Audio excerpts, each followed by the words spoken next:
Պարոն Պապիկյան, երեկ Հայաստանի Հանրապետության վարչապետը իր սոցիալական կայքերում տեղադրեց մի տեսանյութ, որով տեղեկացրեց, որ Պաշտպանության նախարարությունը, ինչպես նաև Ազգային ժողովի խորհրդարանական գործընկերները համատեղ քննարկումների արդյունքում մի նախագիծ են դրել շրջանառության մեջ, ըստ որի պարտադիր զինվորական ծառայությունը 24 ամսից կրճատվում է 18 ամիս։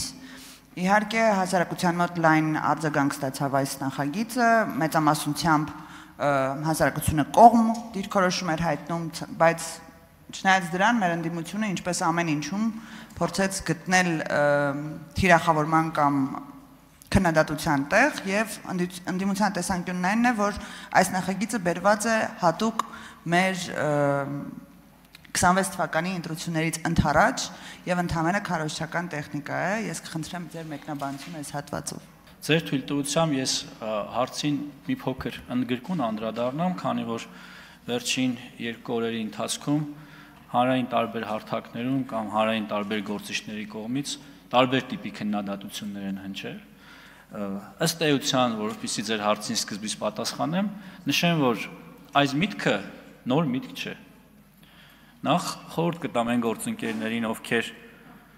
մեզ մեղադրում են հապճե որոշումներ ընդունելու եւ նախընտրական ինչ-որ գործողություններ կատարելու մեջ, կարդան կառավարության ծրագիրը։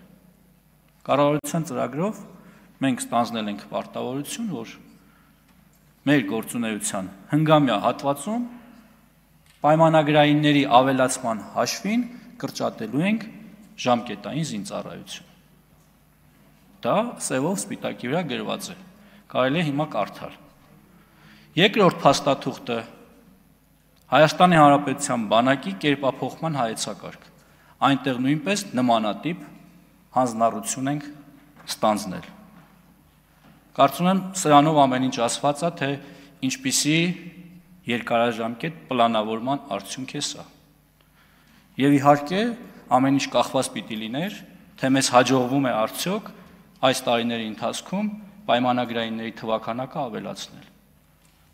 Ազգային ժողովը շուրջ 2.5 տարի առաջ ընդունել է մի օրենք, որով թույլատրում է ժամկետային զինծառայողներին 6 ամիս ծառայելուց հետո կնքել պայմանագիր։ Խոսքը վերաբերում է նրան, որ այսօր Պաշտպան հայրենիաց ծրագրով բազմաթիվ զինվորներ երկարաժամկետ իրենց կյանքը կապում են բանակի հետ։ Այդ թիվը հասնում է մի քանի հազարի արդեն։ Այսինքն խոսել, որ մենք կրճատում ենք բանակը, մեղմ ասած անհեթեթություն է։